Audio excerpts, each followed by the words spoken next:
हे सत्ताधारी पक्षाचे आमदार आहेत बरं का. आणि सत्ताधारी पक्षाचे आमदार असून देखील हे सांगतायत की बोगस मतदार भरलेले आहेत याद्यांमध्ये.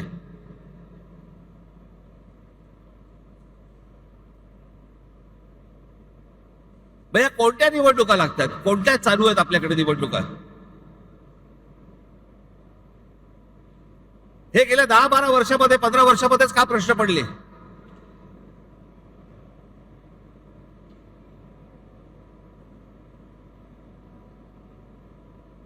जी लोक आपले भाबडेपणाने मतदान करतायत, सकाळपासून उन्हातानामध्ये रांगेमध्ये उभे राहत आहेत,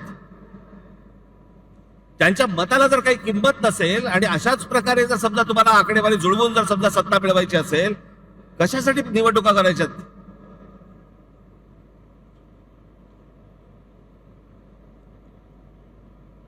आणि आता पण ह्या ज्या सगळ्या चालू आहेत, आता याच्यावरती मतदारांच्या प्रतिक्रिया काय आहेत? एक फक्त तुमच्यासाठी छोटी गोष्ट आणली, मतदारांच्या प्रतिक्रिया काय आहेत त्या फक्त ऐका. मतदारांच्या प्रतिक्रिया काय ऐकते? मतदाराच्या मताला किंमतच नाहीये.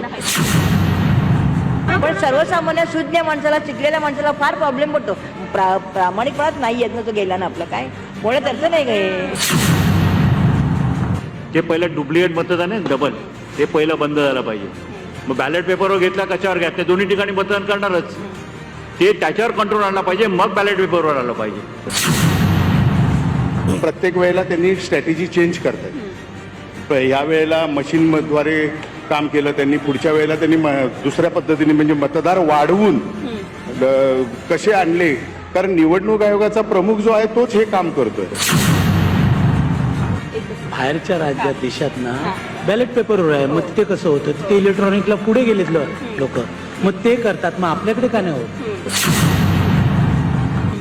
म्हणजे तुमचं एका घरामध्ये 36 18 मतं कुठून येतात?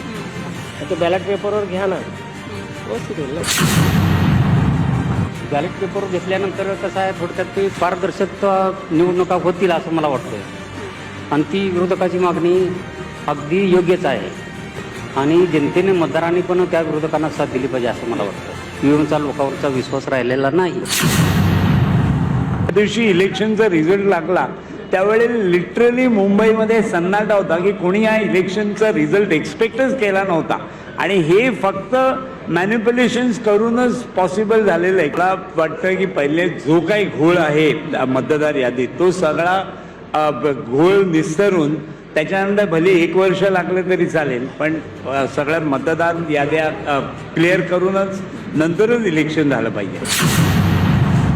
आणि सगळे जे आता आहेत न्यायालयापासून सगळे विकत घेतलेले आहेत, त्याच्यामुळे त्याला इलाज नाही आहे.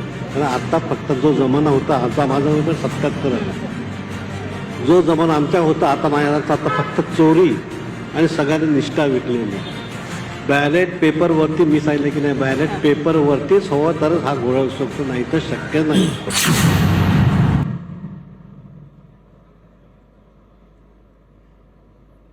या मतदारांच्या प्रतिक्रिया आहेत.